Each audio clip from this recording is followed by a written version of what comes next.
지난 며칠 동안 아둘람 굴에 대해서 계속 그 말씀이 생각이 나고 또 묵상하게 됐습니다. 아마 잘 알다시피 아둘람 굴은 다윗이 피신할 때 피했던 동굴입니다. 다윗이 그곳에 피신해 있을 때 환난 당한 자, 빚진 자, 그리고 마음에 원통한 자, 억울한 자들이 몰려왔습니다. 그 사람들이 무려 400명쯤 되었다라고 말합니다. 그들은 갈 곳이 없었고 방황하고 정치 없던 그들이 다윗에게 나와서 그들의 마음이 또 그들의 믿음이 완전히 새롭게 변화됐습니다.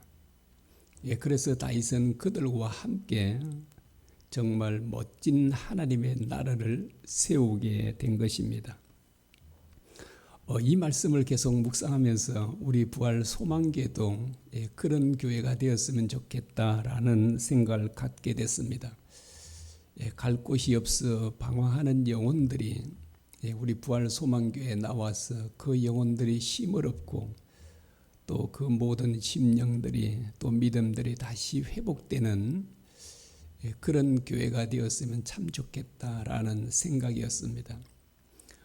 이런 생각을 계속 하고 있는 중에 또 이번 주에 주실 말씀을 주시도록 기도하고 있을 때 바로 주님께서 오늘 본문의 말씀을 이렇게 주셨습니다. 이 말씀을 또 이렇게 함께 나누면서 우리 부활 소망교회가 어떤 교회가 되어야 하고 또 교회라는 것은 곧 우리들이지 않습니까? 우리 성도들, 우리들 자신이니까 우리들이 어떤 사람이 되어야 할 것인가 하는 것을 오늘 본문 말씀은 우리들에게 잘 가르쳐 주고 있습니다. 주님께서 세리 마태를 당신의 제자로 부르셨습니다. 9절입니다. 예수께서 그곳을 떠나 지나가시다가 마태라 하는 사람이 세간에 앉아 있는 것을 보시고 이르시되 나를 따르라 하시니 일어나 따르니라 라고 합니다. 어떤 설명이 없습니다. 예수님을 보았는지 안 보았는지 그런 것도 없고요. 그래서 처음 본 예수님을 어떻게 나를 따르라 그러니까 따라갈 수 있었을까 하는 것입니다.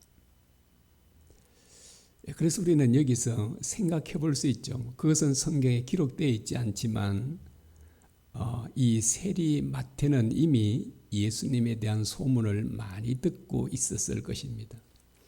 예수님께서 놀라운 능력을 행하신다는 것, 중풍병자도 고치고 온갖 병든 자들을 고치는 분, 그리고 그분의 말씀은 너무나도 은혜롭고 감동적이라는 것.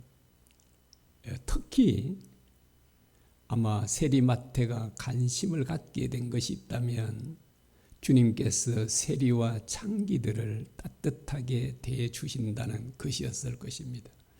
아마 그 얘기를 듣고 그 소문을 듣고 이 세리 마태는 큰 감동을 받았을 것입니다. 그래서 예수님을 정말 한 분 만나 뵙고 싶었을겠죠.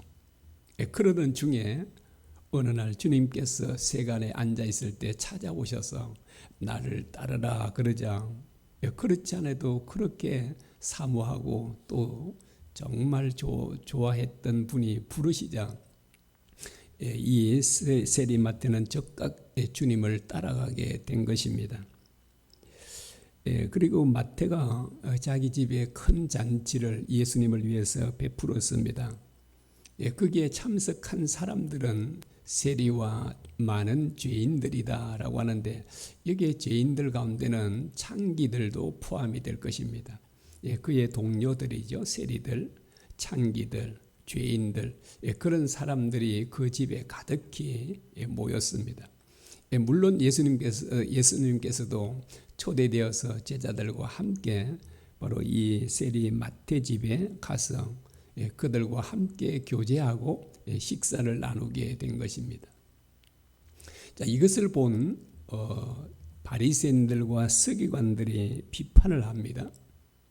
그 제자들에게 이렇게 말하죠. 어찌하여 너희 선생은 세리와 죄인들과 함께 먹느냐. 어떻게 그럴 수 있느냐라고 이 얘기를 합니다. 그 세리를 제자로 삼는다는 것, 그리고 세리와 창기들과 한 자리에서 식사를 한다는 것, 이것은 그 당시 유대사에서는 또 유대인들에게, 특히 바리새인들과 서기관들에게 있어서는 절대로 용납할 수 없는 일이었습니다. 이거는 뭐 이해할 수도 없는 일이죠. 그래서 이제 그들은 어찌하여 너희 선생은 세리와 창기들과 함께 식사를 하느냐. 이는 그 당시 사회에서는 정말 있을 수가 없는 일이었습니다. 유대인들의 법에 의하면 그 이방인들 그리고 세리나 창기들과는 교제를 하지 못하도록 금지되어 있었습니다. 그래서 이제 그들과 함께 식사를 하면 위법이 되는 겁니다. 법을 어기는 것이죠. 그런 제가 이제 책에 보니까 그렇게 나오더라고요. 이 세리나 창기들은요, 법정에서 정인이 될 수 없다라고 합니다. 그래서 이제 한마디로 유대사에서는 그들은 사람이 아닌 거예요. 그리고 또 유대인들은 이렇게 말했다고 합니다. 세리나 창기들 그리고 사마리아인들에게는 거짓말을 해도 죄가 아니다, 이렇게 했다고 합니다. 그들에게는 얼마든지 거짓말도 할 수 있다, 이렇게 말하고 있습니다. 우리는 뭐 세리들이 어떤 사람들인가를 참 많이 들었지 않습니까? 매국노, 백성의 피를 빨아먹는 자들, 로마 제국의 앞잡이, 뭐 이렇게 막 그들은 정말 가장 안 좋은 소리들을 다 들었던 사람들입니다. 정말 그들의 악행은요, 정말 용서받을 수 없을 정도로 악했습니다. 여러분, 그들이 얼마나 그렇게 그 로마 제국의 뒷배경을 삼아서 악을 행했는지 모릅니다. 그 당시 뭐 참 사람들이 얼마나 어려웠습니까? 가난한 사람들에게요, 가난한 사람들을 착취했는데요. 그래서 이제 그 로마 제국에서 부과한 세금이죠. 뭐 예를 들어서 뭐 이 가버나움 지역에는 뭐 100억, 뭐 예루살렘은 1000억, 뭐 예를 들어서 이렇게 부과를 하면 그 세리들이 거기에 대해서 로마에 그 할당된 금액을 그들은 반드시 납부를 해야 했습니다.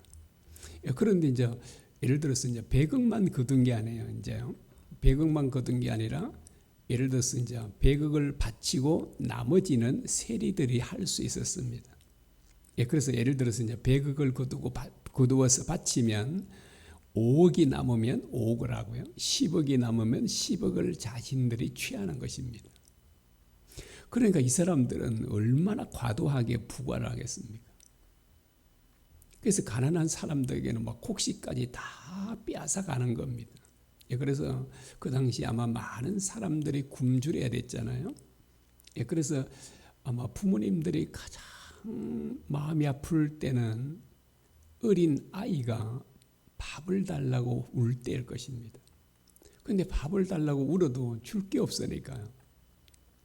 그때 그 부모들은 어떤 생각이 들었을까요? 정말 이 세리들을 죽이고 싶지 않겠습니까? 그런데 그것을 부과한 세금을 내놓지 않으면 로마 군인들을 데리고 와서 무자비하게 폭행하든지 또 감옥에 가두든지 하는 겁니다. 그러니까 그들은 자기들은 못 먹어도 아이들은 못 먹여도 반드시 세금은 내야 했습니다. 정말 한마디로 말해서 이 세리들은 가난한 백성들의 피를 빨아먹는 자들이었습니다. 여러분, 이들은 지탄받아 마땅하잖아요. 그러지 않습니까? 그래서 유대인들은 그들과는 상종도 안 하는 겁니다. 이 상종을 안 하니까 그들은 돈은 많지만요. 돈은 많지만 그 마음은 늘 공허한 겁니다. 여러분, 사람들은 사람들과 그렇게 교제하며 살아가야 되는데 그렇게 할 수 없으니까요. 모든 사람들이 비난하고 아예 자기들하고는 상종도 안 하니까 그들의 마음에는 얼마나 공함이 컸겠습니까? 여러분, 이렇게 악행하는 자를 그것도 그냥 평신도가 아니라 사도로 삼아도 됩니까? 여러분 생각은 어떠신가요? 자, 이런 사람을 사도로 삼아도 됩니까? 안 됩니까? 안 되는 거잖아요. 이런 사람들이. 어떻게 이런 사람들이 사도가 될 수 있겠습니까? 주님께서 이 세리 마태를 제자로 삼으셨을 때 굉장히 기분 나빠한 사람들이 있었습니다. 누굴까요? 바로 제자들이죠. 특히나 열심당원 시몬은요, 이 민족주의자였거든요. 로마 제국의 반기를 들었던 그 열심당원이었습니다.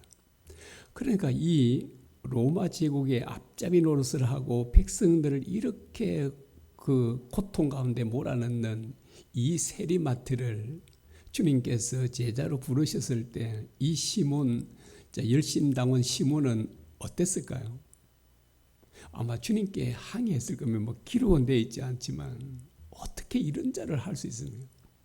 아마 그는 이랬을지 모르죠. 나는 이 사람하고 하면 나는 떠나가겠다고. 어떻게 이런 사람하고 숙식을 같이 하고 동고동락할 수 있습니까? 어떻게 저 가정한 사람, 저런 사람하고 매국노인 저런 사람하고 어떻게 함께 숙식을 할 수 있습니까? 아마 이 열심당원 시몬은 아마 강력하게 아마 주님께 항의를 하고 그랬지 않았을까라고 생각이 됩니다. 여러분, 주님은 왜 누구도 이해할 수 없는 이런 일을 하셨죠? 이해가 안 되잖아요. 이해할 수가 없잖아요. 용납할 수도 없지 않습니까? 그런데 왜 주님은 이런 일을 하셨죠? 여러분, 주님께서 이 세상에 오신 목적이 무엇인가요?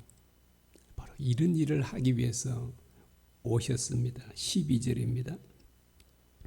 건강한 자에게는 의사가 쓸데없고 병든 자에게야 쓸데있느니라. 그리고 13절 하반절입니다. 나는 의인을 부르러 온 것이 아니요 죄인을 부르러 왔노라 라고 말씀하십니다. 주님께서 왜 모든 사람들이 도무지 이해할 수 없는 그런 일을 하셨죠? 주님께서 오신 목적이 죄인들을, 세리와 창기 같은 죄인들을 부르러 오셨기 때문이다 라고 말하고 있습니다. 여러분, 의사는 누구에게 필요합니까? 뭐 두말할 필요도 없이 건강치 못한 사람이죠. 아픈 사람들입니다. 건강한 사람에게는요, 의사가 아무 소용도 없습니다. 건강한데 뭐예요? 건강한 사람에게는 병원도 의사도 아무 필요가 없죠. 병원과 의사는 아픈 사람들에게, 건강치 못한 사람들에게 필요하지 않습니까? 예수님은 여러분 어떤 의사인지 아십니까? 물론 뭐 육신의 질병도 고치지만은 우리 주님은 바로 죄의 병을 고치는 의사입니다. 자, 그러므로 죄인인 세리와 창기들에게는요, 주님이 꼭 필요한 분이셨습니다. 그러나 의인인 바리새인들과 서기관들에게는 예수님이 필요하지 않았습니다. 그런데 성경에 말씀하죠. 모든 사람들은 죄인이다 라고 말합니다. 그러잖아요. 의인은 없나니 하나도 없다. 모든 사람이 죄를 범하고 죄인이 되었다라고 성경은 선언하고 있지 않습니까?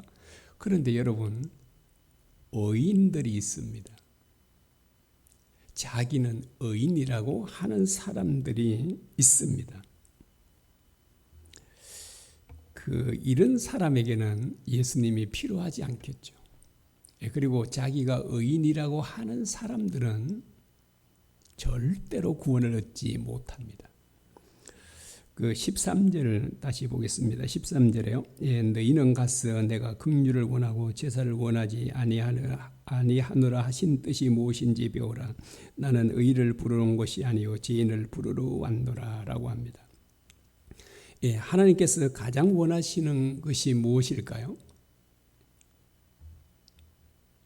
예배가 아니라 긍휼이다라고 말하고 있습니다. 여러분, 긍휼이 없는 예배는 하나님께서 받지 않으십니다. 긍휼이 없는 기도 하나님께서 받지 않으십니다.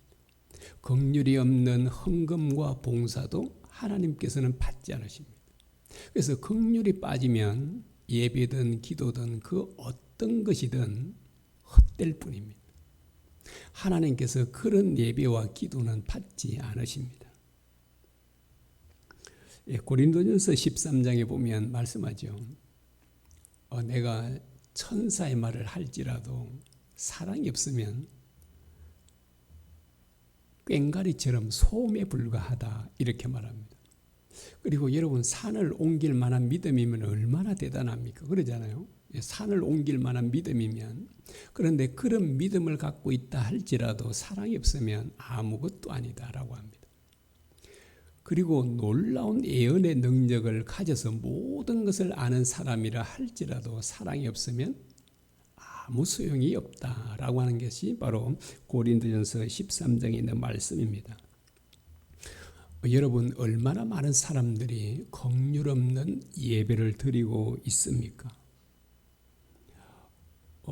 지난 금요일에 이제 어떤 목사님 두 분 이렇게 저하고 이렇게 목사님하고 이목사님하고 네 사람 만나서 이 얘기를 나누었습니다. 그래서 이제 어떤 교회 분쟁이 일어난 교회에 대해서 이 얘기를 했습니다. 그런데 분쟁이 났는데, 그런데 그 교회는 이 도시에 있는 교회를 팔고 시골에 이제 땅을 사고 그렇게 했다고 합니다. 짓는지는 안 짓는지 잘 정확하게 모르겠는데요. 그 이제 통장에 수십억의 돈이 들어 있습니다. 성도들은 거의 없고요. 그래서 이제 장로님과 목사님이 다투고 있는 것입니다. 왜 다툴까요? 서로 나가면 차지할 수 있잖아요. 뭐 다 쓰지는 않을지 모르지만. 그래서 제가 그 말을 들으면서 이제 이런 생각이 들었습니다. 만약에 그 교회에 빚이 3억이 있다라고 하면, 그래서 마지막 남은 사람이 그 빚을 책임져야 한다라고 하면, 그 장로님과 목사님이 어떻게 할까요? 내가 끝까지 남아서 내가 그 3억 빚을 책임질 것이다 이렇게 할까요? 아니면 서로 빨리 도망가려고 할까요? 빨리 도망가려고 그러겠죠. 자기들이 이익이 생긴다라고 하니까 안 가지만 자기들에게 손해가 된다, 3억의 손해가 된다라고 하면 가지 않지 않겠습니까? 그런데 그분들이 예배를 드리는가요? 드릴까요? 안 드릴까요? 당연히 드리잖아요. 그런데 그들이 드리는 예배, 긍휼이 없는 예배, 서로 사랑이 없는 그 예배를 하나님께서 받지 않으신다라고 말씀하고 있습니다. 긍휼이 없는 마음, 긍휼이 없는 그 마음으로 예배 드릴 때 하나님께서 받지 않으십니다. 주님께서 이 바리새인들에게 두 아들의 비유에 대해서 들려주셨는데요. 어떤 아버지가 맏아들에게 포도원에 가서 일하라 그러니까 맏아들이 예라고 했습니다. 예, 가서 일하겠습니다 하고 가지 않았습니다. 그런데 이제 둘째 아들에게 포도원에 가서 일하라 그러니까 싫다고 했습니다. 그리고 뒤에 뉘우치고 가서 포도원에 가서 일을 했습니다. 그래서 주님께서 이제 바리새인들에게 물었습니다. 누가 아버지의 뜻대로 행하였느냐라고 하니까 바리새인들이 정말 정확하게 대답합니다. 둘째 아들입니다 라고 합니다. 자, 여기서 보시면요, 첫째 아들은요 말을 굉장히 잘 듣는 것처럼 보이잖아요. 그런데 그들은 안 듣습니다. 그런데 둘째 아들은요 말을 안 듣는 것처럼 보이는데 아버지의 뜻을 쫓아 행합니다.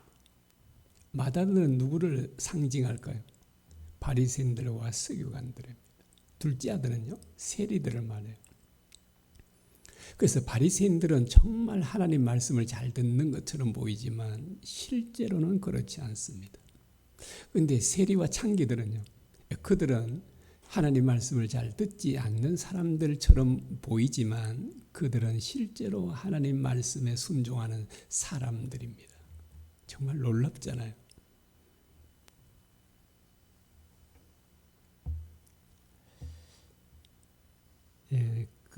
이 마태복음 21장 31절 하반절부터 32절에 제가 한번 읽어드리겠습니다.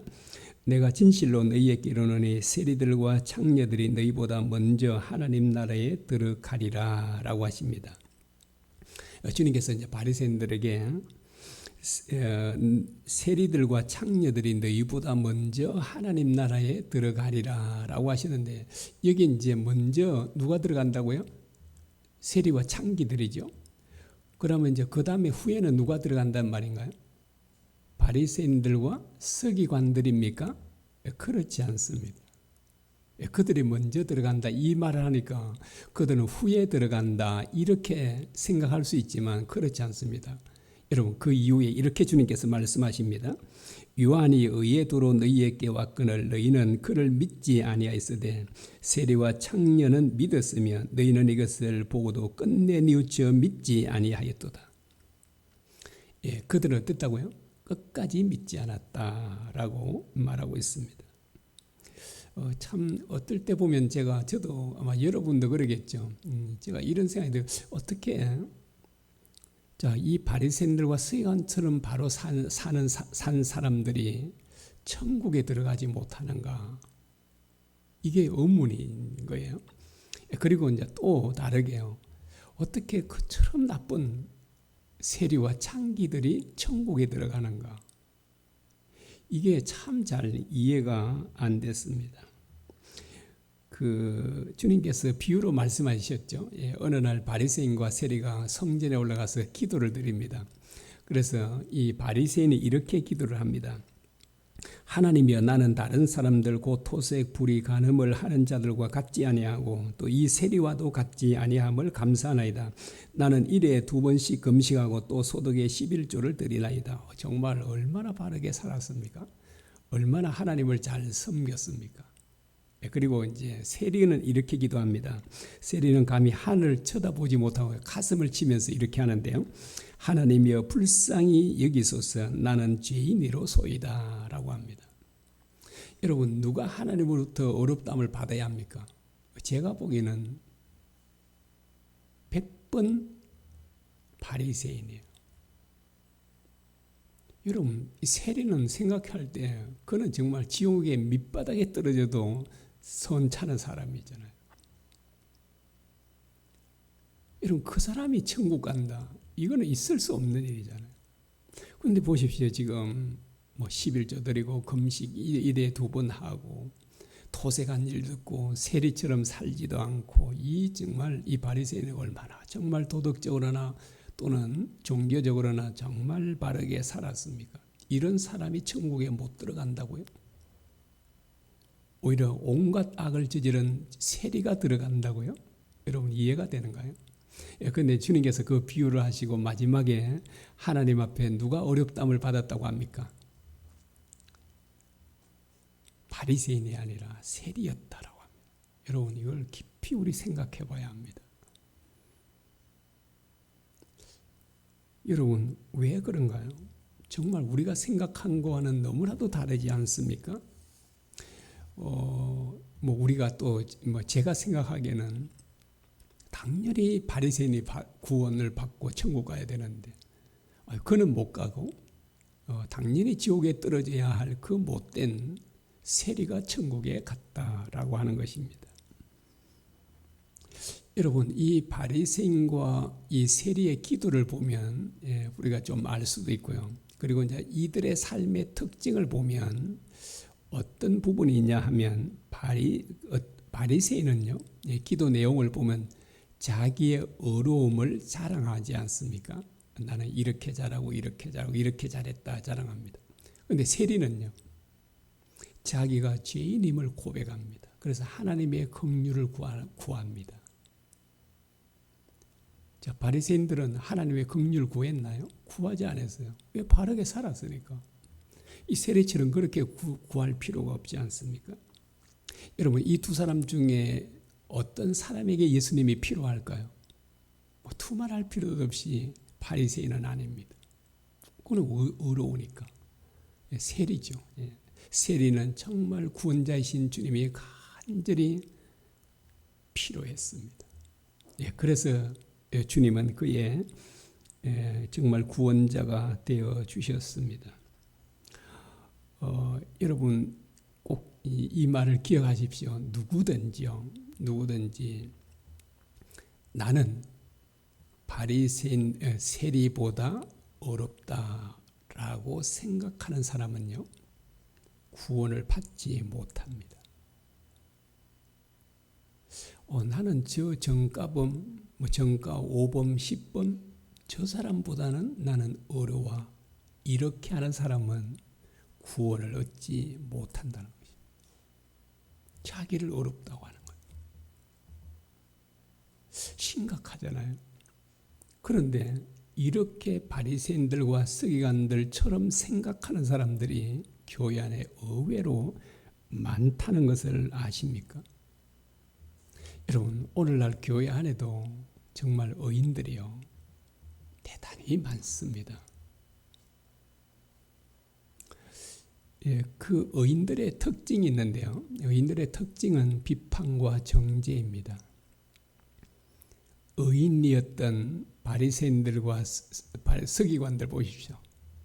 그들은 모든 사람들을 비판하고요, 심지어는 예수님까지도 비판하고 정죄하기를 일삼았습니다. 사랑은 허다한 죄를 덮는다라고 말씀하고 있습니다. 그래서 형제 허물을 덮어주는 사람은 사랑을 구하는 자이지만 형제 허물을 덮어주지 않는 사람은 사랑을 구하지 않는 사람입니다. 여러분, 세리와 창기들이 다른 사람을 비판하고 정죄했을까요? 안 했을까요? 안 했을 겁니다. 그들은 정죄할 수가 없습니다. 자기들은 흉악한 죄인이기 때문에 당연히 지옥 밑바닥에 떨어져야 될 인간들인데, 주님께서 자기들에게 긍휼을 베풀어 주셔서 구원받았다고 하는 이 마음을 가진 바리새인들, 세리와 창기들이 어떻게 다른 사람을 비판하겠습니까? 다른 사람을 비판하는 사람들은 어떤 사람일까요? 자기가 어렵다고 자기는 저 사람보다 낫다고 생각하니까 그렇잖아요. 나는 저 사람보다 못하다, 그냥 나는 저 사람과 똑같이 세리와 창기들처럼 나는 정말 흉악한 죄인이다, 이렇게 생각하는 사람은 절대로 남을 비판할 수 없지 않겠습니까? 정말 우리가 주님의 그 은혜를 생각한다면 우리는 정말 그렇게 할 수 없습니다.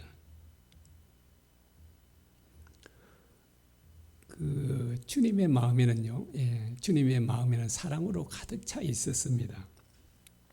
그래서 이제 주님께서 사람들을 바라보실 때 어떻게 바라볼까요? 주님께서는 사람들을 바라볼 때 정말 충만한 사랑으로 보시는 겁니다. 모든 사람들에 대해서. 주님은 모든 사람들이 욕하는 세리 마태를 사랑으로 품으셨습니다. 자, 사람들은 이런 주님을 비판하고 정죄했지 않습니까? 그러나 주님은 전혀 개의치 않으십니다. 참, 주님은 온 유대인들이 바리새인과 서기관들이 다 주님을 비판하고 정죄해도 주님은 끄떡도 하지 않으시죠. 그래서 자신이 가야 할 그 길을 주님은 묵묵히 걸어가시는 것을 볼 수 있습니다. 여러분, 이 세리마태를 주님께서 사랑으로 품은 결과가 무엇일까요? 그 흉악한 세리마태가 정말 멋진 사람으로 변화됩니다. 여러분도 마태복음을 좋아하시죠? 절겨 좋아하고 읽으시잖아요. 이 마태복음을 기록한 사람이 누구죠? 세리마태입니다. 그래서 죄인 마태가 성 마태가 됩니다. 여러분, 가난한 사람들을 착지했던 그가 이제는 자신의 모든 것들을 나누어주는 그런 사랑의 사람이 됩니다. 긍휼의 사람이 됩니다. 어떻게 그 죄인이 그렇게 됐죠? 바로 주님의 사랑 때문입니다. 여러분, 비판과 정죄는 사람을 변화시키지 못합니다. 아무리 비판해 보세요. 정죄해 보세요. 그 사람이 변하는지. 예, 그런데 사랑은 사람을 변화시킬 수 있습니다. 여러분, 주님의 그 사랑이 이 세리마태를 정말 멋진 하나님의 사람으로 변화시켰었습니다. 그리고 그게 참석한 사람들도 믿었겠죠. 그래서 주님께서 한 사람을 품으시자 거기에 있던 많은 세리들도 큰 감동을 받고 창기들과 함께 주님을 믿고 새롭게 변화되었을 것입니다. 제가 이번 주에 이 말씀을 준비하면서 또 이 말씀을 묵상하면서요. 이 말씀을 묵상하면서 너무나 주님을 닮고 싶었습니다. 정말 너무나도 닮고 싶은 거예요. 그냥 그 마음이 막 이렇게 제 마음에 가득한 것입니다. 그래서 오늘 제목이 뭔지 아십니까? 제목이 이렇죠. 주님을 정말로 닮고 싶습니다. 제목입니다. 제가 이 말씀을 보면서 주님이 너무나도 멋지고요. 모든 사람이 비난하고 욕하고 정죄하는 그 세리를 주님의 사도로 그렇게 삼으셔서 사랑으로 품음으로써 이 한 사람을, 이 죄인을 정말 완전히 새롭게 변화시키는 그 주님이 너무나도 멋져 보이는 거예요. 그래서 제가 제 마음속에 진짜 나도 주님을 닮았으면 좋겠다. 그래서 저도 그렇게 하려고 그래요. 제가 한 2주 사이인가요? 한 2주, 3주인가 된 건데 주님께서 저한테도 기도하고 있는데 특별히 뭐 2사람을 품으라고 하는 말씀을 주셔서 제가 주님께 응답해 드렸습니다. 제가 끝까지 품겠다라고 해서 그렇게 이제 제가 기도도 하고 주님께 약속을 해 드렸습니다. 정말 저도 주님처럼 사람들이 정말 비난하는 사람이라 할지라도 정거범이라고 정말 상종도 안 한 사람이라 할지라도 그 어떤 상처받은 영혼들이라도 제가 다 품을 수 있는 그런 목회자가 됐으면, 그런 사람이 됐으면 참 좋겠다라고 해서 제가 이 말씀을 준비하고 묵상하면서 정말 저도 주님을 너무나도 닮고 싶은 거예요. 여러분, 제가 간절히 소망하면 저도 그런 사람이 되겠죠. 될 겁니다, 아마. 그래서 이제 우리 부활 소망교회는 뭐 살인범이 오든 정가범이 오든 온갖 정말 이 세리처럼 뭐 사람들의 정말 등을 쳐먹는 사람이든 피를 빨아먹은 사람이든, 그래서 모든 사람들이 욕하는 사람이 온다 할지라도 우리 부활 소망교회는 다 품어줌으로써 정말 아둘람 굴에 나왔던 그 모든 사람들이 새롭게 변화되어서 멋진 하나님의 나라를 세운 것처럼 바로 우리 교회도 그런 교회, 그런 성도들이 됐으면 좋겠다라고 하는 생각을 했습니다. 그런데 우리가 이게 쉽지 않잖아요. 왜 쉽지 않을까요? 우리 자신의 힘으로는 할 수 없기 때문에 그렇습니다. 우리에게는 실제로 사랑이 없거든요. 그래서 우리 자신이 우리 마음 중심에 있으면 우리는 긍휼의 사람이 될 수 없습니다. 그래서 사람을 살리는 사람이 못 됩니다. 우리 자신이 우리 마음 중심에 있으면 우리는 세상 사람들과 똑같이 비판과 정죄를 일삼을 수밖에 없어요. 사랑이 없기 때문에 그렇습니다. 그러면 어떻게 해야 될까요? 사랑 그 자체이신 주님을 우리 중심에 모시는 겁니다. 라오디가 교회 그랬지 않습니까? 주님께서 문 밖에 문을 두드리는데 문을 열어주면 들어가서 그와 더불어 먹겠다, 이렇게 말씀하지 않습니까? 그래서 이제 주님을 우리 중심의 주인으로 모시는 겁니다. 그런데 이게 말처럼 쉬운 게 아니에요. 주님을 우리 중심에 모시는 것이 쉬운 일이 아니에요. 말을 할 수 있습니다. 주님은 나는 뭐 기도하잖아요. 뭐 이렇게 영접 기도를 하고 나는 그래서 주님은 내 마음 중심에 모셨습니다라고 하는데 모시지 않는 증거가 뭔지 아세요? 내 마음대로 살고 주님 말씀대로 살지 않는 겁니다. 자기 속에는 옳은 대로 살.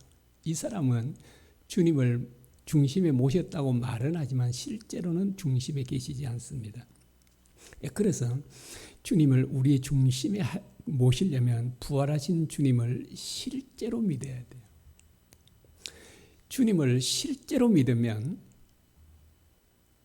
중심에 모시지 말라 해도 모시는 거예요. 왜요? 그분이 참 구원장이신 것을 알게 됐기 때문이죠. 그런데 그 실제로 믿는 믿음이 중요하잖아요. 그 믿음이 중요한데 이것은 전적으로 성령의 조명을 통해서 주어지는 겁니다. 그런데 이제 그걸 하려면 이제 우리가 어떻게 해야 되는가 하면 여러분 잘 알고 있죠. 자, 믿음은 어떻게 생긴다고요? 들음으로. 그래서 주님의 말씀을 듣고 또한 주님의 말씀을 읽고 묵상하는 것입니다. 오늘 아침에도 이 말씀을 들으면서 여러분 믿음이 생겨날 수 있습니다. 그리고 주님을 간절히 갈망하고 찾아합니다. 여러분 주님을 만나면 이게 실제로 부활하신 주님이 믿어지는 겁니다. 그래서 우리는 어떻게 해요?